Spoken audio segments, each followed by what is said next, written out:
Fáilte Ashko, how to Gael. We have teamed up with Fáilte Ireland to help you keep discovering everything our gorgeous island has to offer. And Ish Bhfuil on Saura Búilteling, there's no better time to get planning your short break.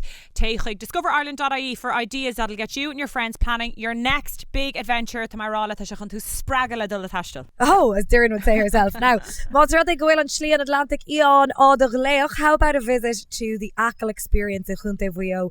Part aquarium, gals, part history hub if you don't mind.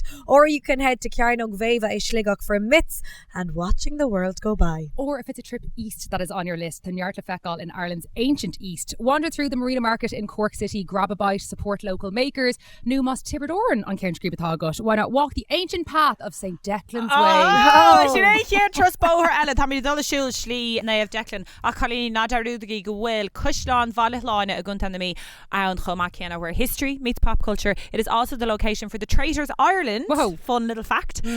New you can make your way up the Sea Loud Trail for scenic food stops all along the coast. Yum, yum, yum. Decalicious.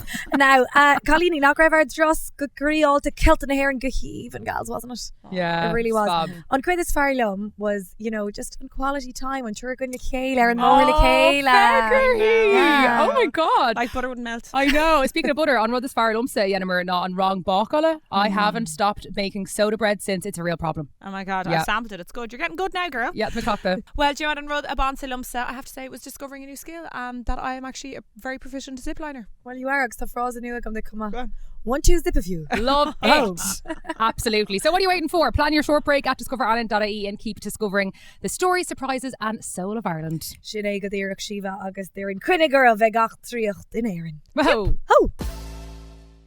Colony, we are in the thick of it now. We can't move for the fail to kill her team pleanáil. I know, it's on town with Faris of bhliain, and you know me, gals, I'm crackalta for the Al Ciobio. I love seeing the musicians perform live. But the thing about the failty, it's the possibility that anything can happen. Well, do you know what? For me, the icing on the cake is always have a Guinness in hand, whether it's raining or sunshine. Let's be real, it's a mixed bag. But má tatú le de charde, tá cuoine cín le fáil.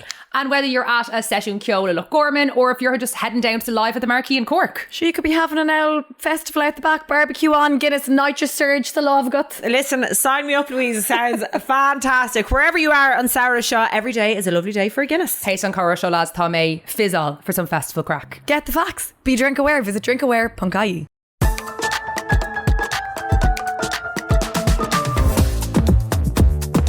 Hello, agus fáilte Rashka, how to Gael an tachtan shell am Louise. Hello, to there. Agus Lumsa Síomha.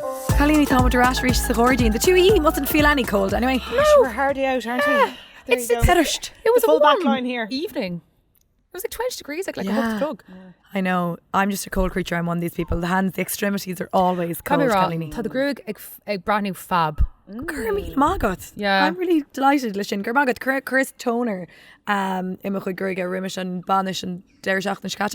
And I have to say, do you know what? You forget about how good the Altoners are agus to Fionn. Yes, absolutely. And but also, John, especially since I went darker, they're aigen to sheer really harsh blonde. They're actually really severe. Yeah. Because like na roots. Are na roots. Yeah. It's only an ish that I'm like weaning myself off of. Yeah, Because agus Shasan on blonde and Magnis Far agus Yeah, Roots Mees. okay. Yeah, but you know Derek what? Agat. You're transforming into me. Thought a big transition all go out, you know. go You'd out. start with the Listen, roots and then Girls can only dream. We'll never have that skin tone anyway. I know. Woo, and sorry, you sick and I'm in full glamour fast shock. Yes, tá. Unfucking real. Unreal. Sorry, if you shoot Ella coming you, but I literally I was just getting done. I was like, fine, a girl's raging and I shit. had a shoot today as well, and I'm Sorry, absolutely so not did full I. glam. Don't Mr. I Derek know. H. Daft on I know. top. What the fuck? So Shiva actually. Yeah. Oh, but for me, it was really dainty. Yeah. Yeah. Okay. Fair. Yeah. Well, anyway. I was going to tell you just to be Mary shoot, and you know I thought me really Dolanish and something so embarrassing happened. Okay, so we may ag tafid le clown og in Malo Clear, right? And I was like Billy Big Balls did a trampoline out the back, so I was like, yeah, let's work it into the shoot. I can definitely do a somersault. It's actually I was like, I can't sing, can't dance, but my party piece is Féin somersaulty enough. So I'm like, 32 years of age. yeah, literally, and I'm like to the cameraman, no, get this back. She could heave and blah blah. I'm like, build up the crowd. Thought the quarantine. Got up on the trampoline, lads. Completely froze, couldn't do it. Panic, had to step off. I was like, Kai Gwilym in lower the truck the init. Oh my God. Terrified. I was like, Jesus, what if I went over my ankle? What if I fi ogler him? August when it's you become more and more aware of your own mortality. Couldn't Now, get over I haven't it. heard her hopping on a trampoline, but I'd say It was so embarrassing. Yeah. 13-year-olds say it all the time. Once they hit the teenage years, they're really reluctant. I was so embarrassed, and in my head I was like, Louise, just fucking do a little flip, do a tumble, stop being a baby, just do Rod Againn, like, and they're all like clapping away, and I was like, oh my god, I was like, swallow me whole, and I had to get off. I was like, go on, You're never going to bounce castle again, girl. no, that's it, I'm done. Clearly I'm obviously shit crack and Neelam Shannon somersaults in a villa. Well, girl, I see your embarrassing story and I'm going to raise you one. Let the hull. Picture this, the Sunday of the All-Ireland. I started my day at 11:30 at the Sean Tracy Memorial. My father, my brother, another family who are in Vincent's, we're all in. Sean Potts, the man of the house from the Piper's Corner. And anyway, we had a great day singing away up to the Piper's Corner for the breakfast, which was a pint of Guinness. And there I was for the whole day. So by the time it hit 10 o'clock, I was well tanked. AM? No, PM. Okay, I started at 12 a.m. Jesus. Watched the match. Fucking emotions are high, devastating. I actually can't get into it. I was so depressed on Sunday. I was on the train to Belfast. I actually cried when I watched the Sunday game twice, okay, which is ridiculous. But anyway, so I meet my friend Clodagh May from New York, Yes. which I don't think you've met before. No, but Clodagh May scale to eat. Whose sister I have thought. And her sister, whose sister went to the Debs with Dara O'Keefe. Yeah. Oh my God, Yeah. Sound And then is a Dara, parish. yeah, Dara Yeah. O'Keefe then came and like joined us, and we were like, "This is hilarious." Sure, can't jerk. O'Callaghan Motors. There you go. Anyway, yeah, get the spawn can in. So who do I meet? I'm a bit starstruck. I met all the BBC sports lads. Eric Roberts and the likes. Eric Roberts and the Seamus likes. Flanagan, Cunning Man Seamus, Snapchat. we were there, so chatting away to the lads and another Rev Paul Mescaline. no near Paul Mescaline. Rachel Blackmore. I'd say Neil and it was, she. right, it was myself and Eric Roberts. We love you, Eric. no, there's a few more of them. Yeah, that's more embarrassing than my trampoline story. Work, a great local hurler, Car Morlin Muckerhart, loads. Anyway, Thomas Nyblock was there, and I was like, Who? Thomas Nyblock. He's the presenter of the GAA Social, Okay. and I listen to that podcast all the time. And he's dead. And I had just listened to the All Ireland special where he was interviewing Shane O'Donnell and Seamus Flanagan. And anyway, I was like, oh great, like he'll obviously know who I am because we're all podcasters and everybody keeps an eye on the podcast. Bold of you to assume. Well, bold of me to assume, apparently, because I went up to him and I was like, oh my God. I was like, how are you? I was like, sorry, we haven't met or anything, but I was like, I love your podcast. I was actually only listening to it last night. And he does a lot of interviews with like players that are, you know, they kind of go into it a lot, and it's just a really good sports podcast. And he's like, oh, Daddy, thanks a million. He's like, oh, what's your name? And I was like, oh, Darren. And I was like, oh, I actually do that podcast, How to Gael. He's like, what? And I was like, He would not be a how to goiler. Yeah, but like, I was like, sorry, if you're post. like, sorry, we all know in Fair. the ether of podcasts, like what's going on around us. Anyway, he hadn't fucking breeze who I was. Fresh though Neil Ahana go Mare agus tá anna him agam in sport. Yeah, so no, he does do a really good. Anyway, this kind of continued on because I was like, no, I don't believe this. I was like, that's a real, and I don't know where this came out of. I was like, that's a real free state attitude now. I was like, I know. And he's like, sorry, you're calling me a free stater. And I was like, no, but I just mean, you know, that Irish isn't as important. I was so drunk at this stage. Oh my no, God. I was mortified. I know, and he was so lovely, and like, because he is so nice. That's the thing. I really like him because he's so nice. And I was just kept digging the hole for myself. And who I talked you off the trampoline? No, I was actually like, he's like, we're all going to the Boar's Head now. And I was like, God. I was like, I had realised what I'd done, and he was so nice to me. And his wife even came over, and she was like, she knew the podcast, and I was like, guys, I'm so drunk, I actually need to leave. And it's the most mortified I've ever been in my life. Calling the Againn a free stater. free Someone stater. from the Your north. boss. Kane No, I quite bigger don't. boss though. Neil and Nee Queenham, but Probably for the best. Yeah, no, we probably. don't need to make the story it's any really, worse than it is. it was a new low for me. I just remember, you know, when you're so drunk, and I was like, that's a real free state. And then as soon as I said it, I was like, what? Like, That's your automatic response. It's my automatic response. That's it. Just It's my- taking on Neil that's Twiggler what I to the Againn Gervas oh who he though. Yeah, like, no, absolutely. I'm usually not disagreeing. Anyway, fucking hell. So I'm in the horrors. Well, not really in the horrors, but like I was very mortified. But anyway, oh my God. when I meet him again, I'll apologise. Will I go on and add another story about Go another on, podcaster? go on. Okay, Go so on. bhfuil podcaster eile Harn der Seachtaine, podcaster, comedian, agus tá hééis buúló Hannah and dúir mé hello aríist an orhearnach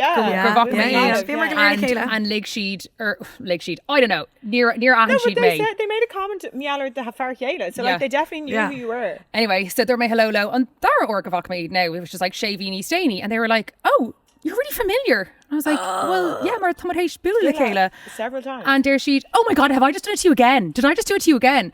And I was like, yeah. And I was like, and Queen Lash, Dorothy Regan, Free Ar Kaelin or She goes, no, I know. I think it's just because you have a really difficult Irish name. Oh, now that's dreadful. That's not even a free state attitude. No, that's just West Brit. Yeah. That's just mean. Yeah, it should have me. That's just mean. I literally said that. I was like, I go, well, that's rude. I think go Gillian Tishin, that just shows Tashbon Tishin Goil Nilain Winning gun Dinishin. No mass. No mass. Anyway, sorry. I just knew Marto learned Bud. at least you had you the higher ground there, you know. To text us straight away and tell us. Yeah. Totally in the wrong. Oh no, but look, we've all. I think I swallowed the fly. Oh. Okay, I have to go get Ishkip. Here, oh God, yeah, go get it. This is showing it on bhfuil Huggins le tafid Taven with guys. Shin and Rod, By the Dear Garage in the issue. Tá sí rash. Tá mé rash. And actually really thankful that happened because we made able to the matching aprons go like Shiva agus Cahal. It's matching shig. And imagine if I hadn't swallowed the fly and hadn't seen them be able to call you out publicly. And you know, call warmer do you? Go on. Oh, I do know because it was all over the path. I'm Thailand. Yeah. Now, yeah. Untas and untas. Yeah, So, a cooking class in Thailand. So do you be in there now? Haven't worn it once. I don't believe it. I'd say the two of them now in making And nothing else. A little nut loaf. Oh, fair play. Well, the place smelt on a gas when we landed in today. Yeah. You were a busy discussion. Anyway, Colleen, on we go. August feedback na seachtaine. Loads of lovely feedback for last week's Ed O'Brien episodes. Thanks to everyone who got in touch. And you can comment underneath the episode if there's any other Irish authors you recommend you'd like us to read or look at. Vida nig an mulla rá, like this was really interesting. Grianch if we either Aaron okay. Yeah. And Giri can with we either Beggar. so so tell us who you'd like us to do and we will. Full comment. And also we're still getting loads of nice feedback on the Kill traditions that they're in, so email das there. Hannig email das shach sure really cute. So Hannig Ayrton and Dagvalling agus Durchi. I'm 46. I started playing the violin 10 years ago. At first I was tentative because a couple of Egypts told me I was too late to start. Fuck the Egypts. Nonsense. I worked hard, sat exam after exam, and in the end I did the RIAM grade 8 exam 2 years ago. Oh. I can hardly believe it. Even though I'm probably butchering the airs and reels at the moment. No, you're not. You're being very hard on yourself. Something happens in my heart, in my core, and when I play them, a connection. A soul awakening, a sense of home. Oh my God. Now. That's go Philita. Absolutely go hauling. Sorry, there you go. It's Tankiol, a shilla amachal. Yeah, absolutely. Kershis and Fiddles, Pixie and Piano. That was beautifully written. The hauling. Oh, girl, no, not Kershis and Fiddles. Jeez, grade 8. Yeah, my Anna impressed. You're in grades. You're in with Martin Reaver and Fiddle. So fair play to you. I remember my lied shocked. I don't know where your man took to count though. The grades are in Fiddle. Yeah. Fair play. Yeah, there you go. Carol Reefus Coon. I just finished my master's last year and was trying to fill the time hole for myself. I asked my son's music teacher to teach me at the ripe old age of 45. I started learning the fiddle last September. I did my first exam in May. I got 96. Went to Willie Clancy for the first time ever 2 weeks ago, and I'm attending the Westport Traditional Music School this week. Music gives me time for myself. I close the door and could be in the room playing for 2 hours. It's real mindfulness. And maybe the most precious thing of all is that when I go home to Limerick, my dad plays with me on the tin whistle. He's 83. Oh, she didn't co special day. She's really, really doty. I just when me and my dad sit down to play with each other, we're like giving out to each other about how we play things. So I hope you're a lot nicer to your dad than I am to mine when we play like I take one shift for egg shinham agus a garan like egg and out chain. Oh yeah, no, it's so like it's supposed to be played this way, no, it's supposed to be played that way because Fu and Maher got for them, so you have to be. Well, no, he doesn't. Like the song just as good as him now. But anyway, it's all part of it. It's all he's the boss. That's the cash. Stin and Gesh. Guys, Germila Magwe Vasve, Dangvol August, Kamad, Dangvol Everidol. Leave a comment, whether to Apple Podcast, Spotify, wherever you listen. You can also join our mailing list. And if you want to send us a longer email, we love getting those too as well. howtogael.com/contact. And geez, that's a new one, isn't it? Yeah, that is. I've never seen that before. You know, Definitely get onto it because that's gorgeous altogether. Sure, you don't want to miss out. howtogail.com/. Absolutely. Agus ar we come with our Patreon current bonus episode amach gach ngairdín on seachtain seo cotta rinnemer AMA so drag reamer questionna webshe agus ó muidir Patreon comma. And we also did a little bit of a fuck, marry, kill Uthra on a heron version, so you don't want to miss that. Gallum Dave. But being with our Patreon, sorry, go on. I was just going to say, guess who's fucking the blue shirt? But yeah, I'll have to log in to find out. And whatever tier you choose, air Patreon to Tree or follow, and make sure you do it directly through the Patreon website and not through Apple, because fuck Apple. Fuck Apple and the Pope. No, that's Or Leo, he's only in the door. No, it's not Leo, is it? I thought the new one was called Leo. Oh, great cast. Sam Chicago, go anyway. Go Bears. Go Comment Bears. underneath the name of the Pope. If you know him, comment here. If you're listening, Pope, as well, leave a message. Let the hull. If the Vatican is tuning in. And also Táimid in full video. So there you go. If you want to see me swallowing flies, or if you want to see my hard nipples, because it's actually getting a bit cold here and they're probably protruding through my t-shirt. Come for the flies, stay for the nipples. Do you know that song? I know an old lady who swallowed a fly. Yes. Yeah. I don't know why she swallowed a fly. Don't sing the last verse now. Did she die? Did you? R.I.P. Right, go on. Not a good omen to start off the fucking episode, right? Stay till the end to see if Darren survives. It's our highest stake episode yet. The Jeopardy. We love it. Let's do Táimid na seachtainna, Colleen. Woo.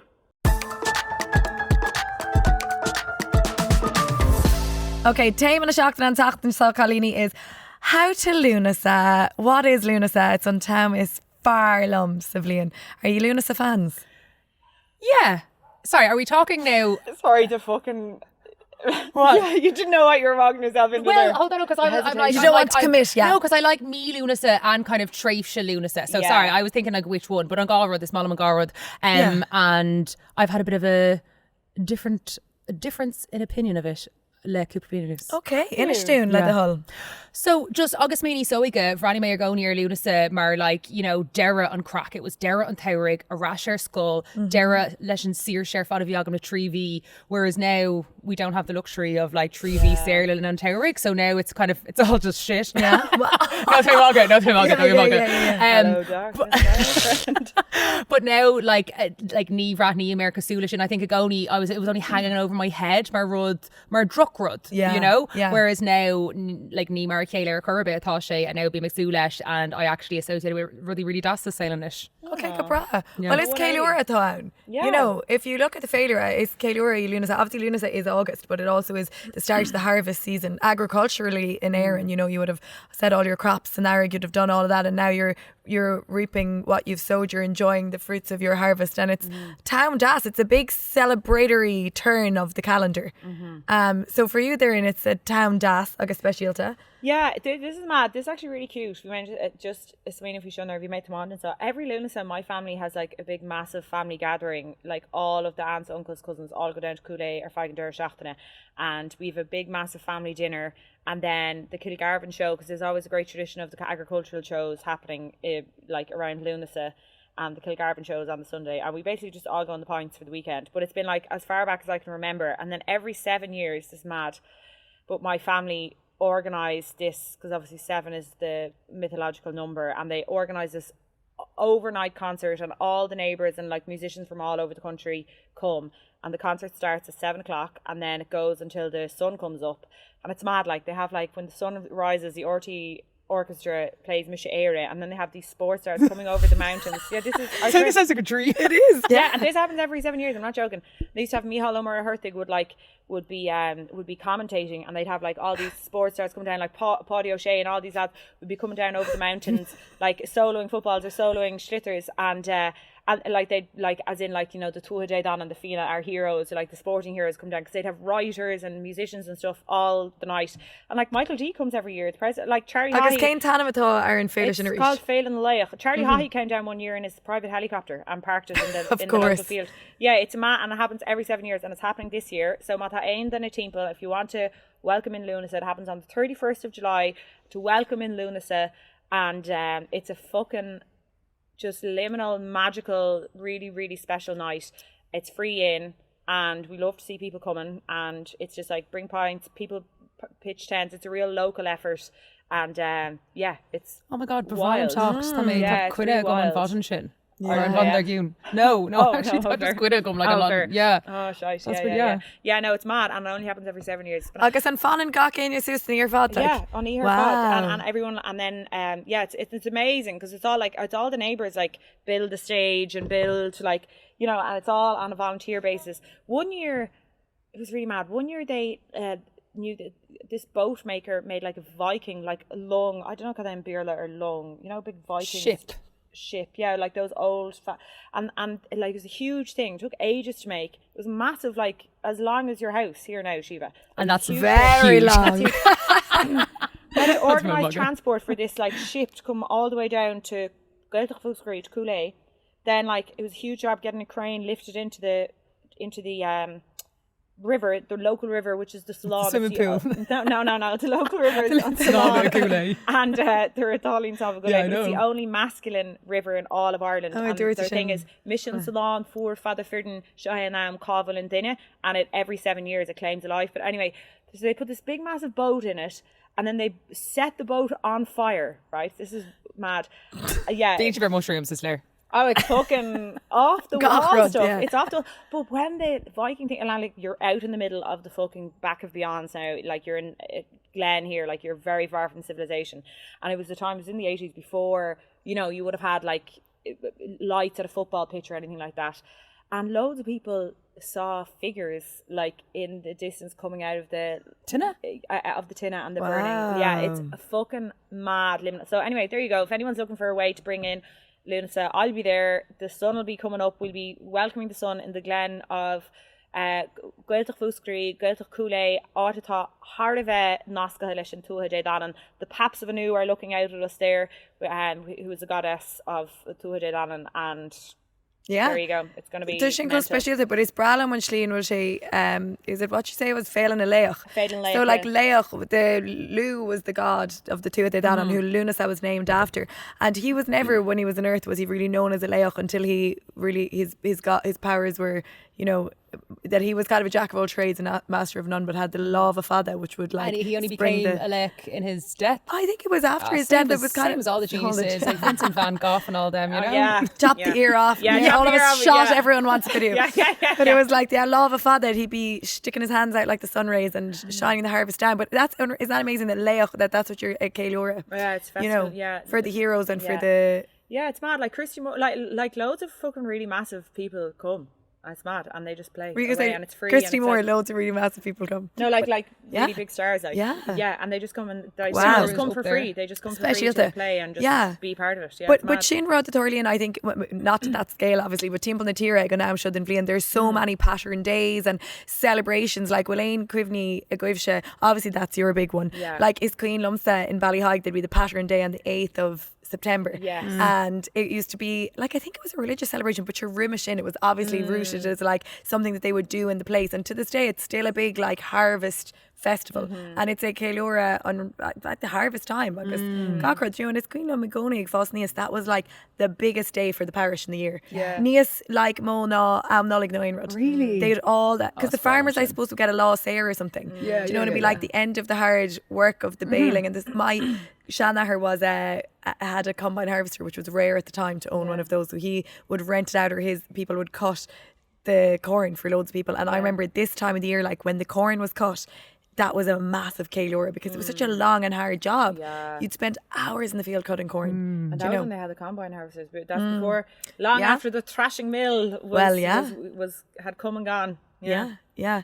And the Rose of Trelease though, like if you're from Kerry, lads, I'm sorry, the end of August will never not be. Yeah, well, if I'm just going to off you, like yeah. I don't know, ní raibh more on Failty Lúnasa I'm going to Leucon in West Dublin, but Rose Frawley now I would sit down and watch. Yeah. Would you? Yeah, bheag sé den ósa goin, yeah, bheag chuirdig cosúil an war in our dig, you know, like Yeah. Eurovision, Yeah. Rose Frawley.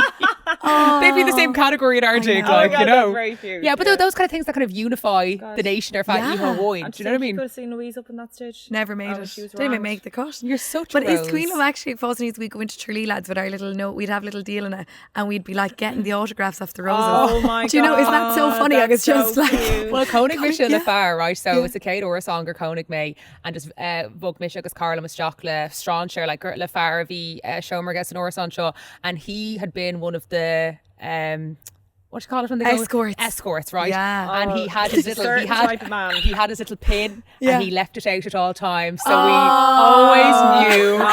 Yeah, Far Das has Kilcanning now, but he honestly I think he polished it every day. Like left it out there in Merritt. Oh, there's Rod Egan tweet, but there is, you're right, for a lot of people it's a big deal, like Yeah. in its heyday. Yeah. oh, absolutely. Guys, Listen. Laura Le Barrio Shukru, okay? Oh, yeah. Barrio Shukru, love Barrio Caroline, Shukru. friend of the pod. Portia. It's Australigo. Oh, yes, yeah, And yeah. it's The festival. it's counting a FLTS most Yeah. of Sabingo. And I think Fisheshin go Burmar like an if Gaelga done eile Yeah. Hannah Yeah. So and he's also on a mission to make Tralee the fucking capital of Ireland. So But there's nothing like it. Sorry, my birthday falls around the like festival Tralee. and we used to go down. Lads, we used to get tickets for the party in the We're dome. 20 minutes into We'd this be episode in. about Lúnasa and you're only bringing your birthday up now. Well done. Yeah, well sorry, done. that's gross. We used to get tickets for the party in the dome. I'm not joking. It was called the party in the dome because it's going to like the shade. Aquadome, not the Aquadome. No, they just build a dome to put the roses tree in. right, okay. Do you remember the Yeah, dome yeah, the yeah. roses would do their like competition in? Yeah. And you'd be able to go to the party after the roses in the dome. And like, do you know, it was, I think it wasn't in Dahi's day, it was probably the Ryan Tubbs day.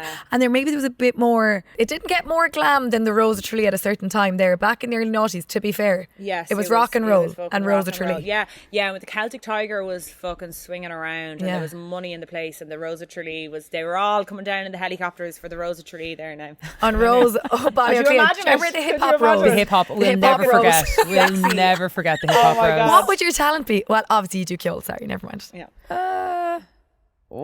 Sin ceist what actually, because I don't know I'm on vein winning a could go in even in you grade would. 7. They'd you pull know? it out of you. Were they going to? They would. I'd do a poem. Would you not get a I do trampoline poem. out or something? Listen to our Patreon to know how my gymnastic skills have deteriorated over the years. Anyway, What's in Kathleen, this episode? no, I think that was on Patreon. Patreon that was was on it? Patreon. Was We it? tell cringe No, stories. you Oh said my God, sorry. Listen, there you go. You already know. been a long day. Summer It's been a salts long are not week. going to happen for me. Anyway, Colleen, you're Raglan le Lúnasa agus cean na rudí agus nóisina na nósanna is fearlam ag an am sin seo den bhliain is an fóra bhaint. Like celebrating the harvest, reaping what you sow. I like the idea of that. So I wanted to ask you, Kesh, like, if you had sown something metaphorically or physically, snarig, what are you now reaping? And by the way, it can be a failed harvest if you intended to sow something and it didn't go to plan.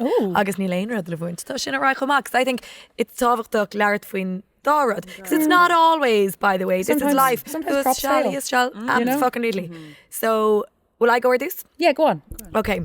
In me, Fiara, I had a fucking awful situation with my hair. I got very chop happy and I chopped it right up with the bob was bobbing. So I decided I'd say me, Fiara, I was like, I'm going to just sit it out and be patient. Agus initially, Lúnasa Chalini, you've commented already. I think Goil and Bob, ag tacht, she is. We're down. We're moving down and we're nearly at shoulder length. Tá sé a brand new fab. Dúirt mé tú san agrone. So there you go. It's I really planted brand new hauling. the seed of wanting to grow it and it needs to go, needs to find it, but Hair that's where grows. the bob. Hair grows. Yeah. All right. Well, it's a Zulanish. Yeah, I'm trying to think. I really feel that my nar hagan shaking ruddy am the more should and bhliain like that.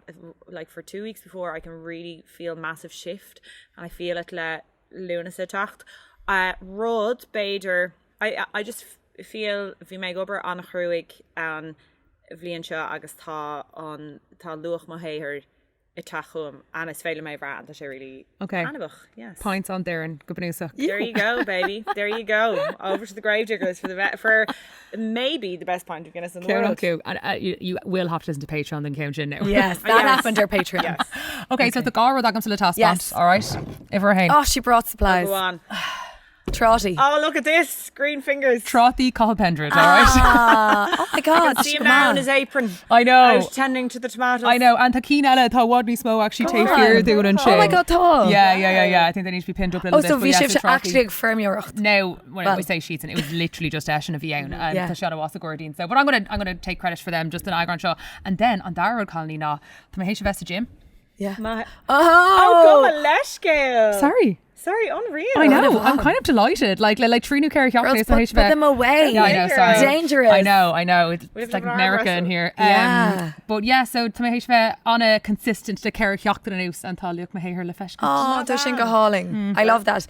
Now, as well, just to finish off that Kesh, so you've all given me the nice little things that you're enjoying, that you're reaping what you've sowed. So they would say in ancient times that a good harvest, right, you would stock up for the winter and you'd bring the necessities from the harvest with you that you knew you needed to get through the colder, darker months. So what are you bringing with you from this August? What do you want to stock up on? Is it Béaltaí Dasa? Is it ag bhfuil le chóirí de ma? Is it ag dul ag snáfs náirge that you know you'll need I ré an ghearrig agus, you know, what's in your little Lúnasa basket that you're ag toward last? Well, there, you know, tá ná cainte is úl ghurta no úl July of hunger or something. They would call it that because just rimish on or of went fefa or like in July in miúil vedish an raun big, and they'd be saying that like, it was really hard, like 6 weeks of hunger rimish at Lúnasa, right? So so úl ghurta. I've had the opposite because I've been fucking hard on the points. So I need to take a leaf out of Stephen Rourke's book and really nísmó amach have the gym now to make 3 law in a row have hiking, which I'm absolutely knackered on eek. But yes, I'm gonna take a leaf out of your book and is it exercise like that stack the kitchen? Okay. Yeah. Tá mi sé ag irí búla le daoine níos minicí, right? Tuairt Colum that his rugby training is increasing from once a week to twice a week, and I'm like, I need something to do those 2 evenings. Harní mal vested so tá mé gurí mar tá hééis ri go má bheith búla daoine haar an saoire, but I think orintanta nuair airins na leihinnta níos gura, you kind of automatically go, okay, tá lá háirt choús tá sé dúrcha, and I want to nip that in the bud and curtústa daoine eiscint níos minicí. Yeah, tá sin go háling. Yeah, well, sin na ruddy, so big sween of sin, and it's also a time of the year that it was denos like to go hiking up na Sléite. Like obviously the day that the tearing a path up there now for the mall to come. No better woman. Well, the weekend to do Croagh Patrick is this weekend, the last Sunday in July, and that's a pilgrimage to celebrate Lúnasa Chuma. Gone the Vroga. Well, if you're a Croagh sin, yeah. One day my sister Orna climbed Croagh Patrick twice for the crack. She did it once, and then she met her friends as she was coming down. They were going up again. She was like, I'll go up again for the chats because the chats are cool. Mashin, Cuisha sister, I swear to God. No better woman. No better woman. Ar déim na déine a bhí dul suas agus sí is Croagh Patrick cuaig or deig gan sus gan culla ar wahala carhanacht. Cuaig or deig. Yeah, fucking insane. Yeah, he was doing it for a dog charity. Must mean like dul agus ar good horse in her. Monan in Croagh Patrick and the hike is too much. You could also go to Puck Fair because that's another celebration of an Ashton and Fleet, and you can have a few pints with a goat. So like whatever works for you. Yeah, agus an bhachtú gur aire glow. So degan off fine sheet Sheena Aumas na tuck thorny than der shock sin. Good you 3 o'clock and then Imlina via their con cosca career Lorano only get you though, but Dort on Judge no they do get it. So Tashi now and Fana Roscoe Green a tree. Every now and then took a breath na hair and a mouth and do us a solid. The Irish justice system get it right. Give out to them the rest of the year, but every now and then. And Colin Tissaker the Kishan near Agri. Oh, Cathom Kishan. Probably I think Jesus, what am I putting in my Kishan? More toner. Heat protection and shock and the stenos, we're getting there. Do you know what, if we could be down to I don't know. The clavicles. If you could be down to I don't know. I want do you know what? I'm never going to not be a blunt bob girl. When the bangs are down to full length and we're back in business here, we're laughing. So I'm putting some bang growth into my Gishon. Okay. And we're going to get this growing back on track. Sinnatá sé chuirteach me I don't know, a Béaltaí Dasa le chóide maithe. Do you know what? Chamé deir seachtain all in le chóide scoile agus chóide nach raibh feice gom le blianta. Oh my God, agus líanann sé de chopán actually, líanann sé de chopán fi sin go das. Agus chorátaí fada all in. You know, Joe Savi is a long, sober chat with someone. Like a really nice, good chat is good for the soul. So Bader, the hairdresser can film me while they're putting in my toner. Okay, well, girls, this podcast is sponsored by Discover Ireland, and I think we've all learned a little bit about Lúnasa and Roddy Dasa. We've shared our stories with Johnny Ass and the history of Lúnasa, and this is a little a little bit of inspiration for ERA story to go agus go ar trust like Grimish Dare on Tarek. It's the time to go, isn't it, girls? Pack up the cars, get on the road. So I've got a little suggestion for both of ye. I picked a little Lúnasa adventure if I was to send you off on the road, and this is where I'd send you. So I think this would be nice for you, Durin, right? This is happening in Ireland's ancient east. You wouldn't have too far to travel, right? There's a berry harvesting and chalk stick making workshop in Wicklow. Oh my God. That's a bit of you now. Okay. So you pick the berries, then you use the pigment to make your little chalk sticks. Oh, lovely. And sure, like you could use the little chalk as a little bit of schmidú, or you could use that actually sounds really cute. gorgeous. Like a really cute day out. Yeah. Yeah, Kilvanton. Wow. Could be where they can ask yeah. picture. Where are the details? We want to find out more about The it. details are on discoverireland.ie /Wicklow berry harvesting chalk stick making workshop. Okay. That rolls off the tongue. No. Okay, do me. Okay, for you, Shiva, I think you were so gaffa leis the Hidden Heartlands on Oriernach. Oh, yeah, the V. Weren't you, like? And they're still not over us. So I think you should go off to the Hill of Ishnach.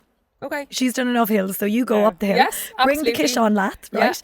And you can just go up there to the national monuments, the prehistoric medieval monuments, have a walk around. Yeah. Tá phone new a bhaite got. Tá, yeah. Insta reel be hopping. The pics on Dun Teardrach would be Yes. gahaling. Yes. She little one of those voiceover reels and they can just Yeah. Okay, come with me to the hills of Ishnach. Come with me to find the best coffee around the hills of Ishnach.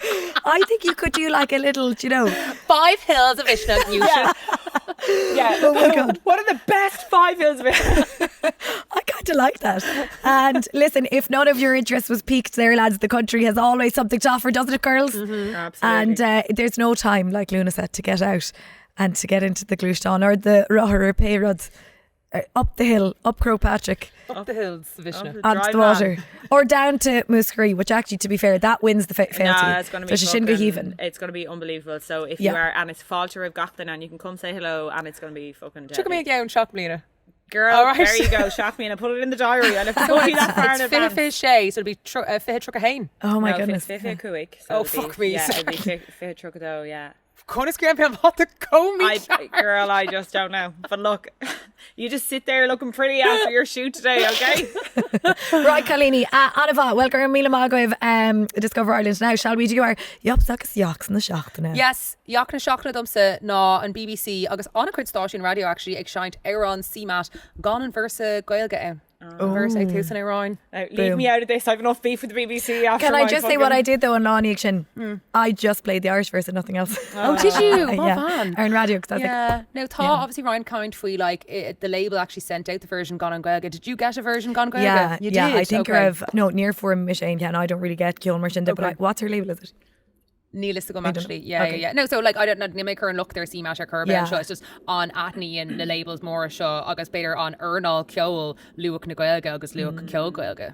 Basically, boo to whoever cut Yeah, it out yuck. and gave those shits. Yuck. Yuck. Yuck. Who's boo na Shachtana? Never heard of her. Okay, boo agus woo na Shockna. Sorry, that's the other podcast I do. Yeah, I know. I totally zoned out. Yup na Yup na Shockna. Shachtana. Yup the Shachtana, Lúnasa. Lúnasa. Yay. Yeah. I'm all in bhliain. Yeah, agus an Green ag dul faoi actually tá like I tá an know. solas ani as clap alles when you go full but Well, I think that we've got a bit of a sheen Tá. here now. You can hear it, you know. Tá. Yeah, Grandma got There you Ani Green. as Tá sé, that's the one thing in Isla Lúnasa tá na Tranhonti just, sfeidir and tahrú ahrú rudbeog na féidir. Yeah, Tá Sheila Bre. but you get that kind of blue hour which I think is my favourite Yeah. Yes. on spare or I don't know Look, Yeah. Torneen gach blian and fós being Ina Earn, you know. sin a rod sin mar bhíonn sé sin mar bhíonn sé right Colleen glúis na Shachtana catá going Lúnasa anyway An ta a churhiig sa fór buine se, sorry, an ta a churhiig san Ara. arach buine se sa fór. ani as bhí cean eile mar sin de gom Fór yeah harvest and it was it lucht the hayers. this one mar a churas tú a bhuinas tú Annie yeah, ass. yeah. Yeah. Small shin. Imian an tuirse a fanan an tardife. ani as Yeah. agus I'm all dry. Sorry. Smearadova. What was the blackberry picking course again I was sending you on? Oh, Kylk is Kylk. chalk. Smearadova. Smearadova. Agus is Cur- black- Smearadova. blackberries. Yeah, nervy me mo vi me up in the smear of eshkin tachtmach. Chonnig me sin, actually, yeah. Yeah. Which is mad. Slave Torcht? Is Yeah. that making? Drop a door. Oh well I think this is like the makey uppy Oh, stuff now. Spash Torcht. Yeah, Splash Spash Torcht. Torcht. Such a Yeah. shiny spar. Yeah. Go agus bíag spastóireacht and buin súpas Lúnasa. Bhíon siúlach scéile. Sin count as a creek anywhere. Well, gur míle mágóibh Discover Ireland as always for sponsoring this podcast. Tá muid leis bheith arás an sá le chéile agus é céileúra Lúnasa agus mí má bhrela. Slán!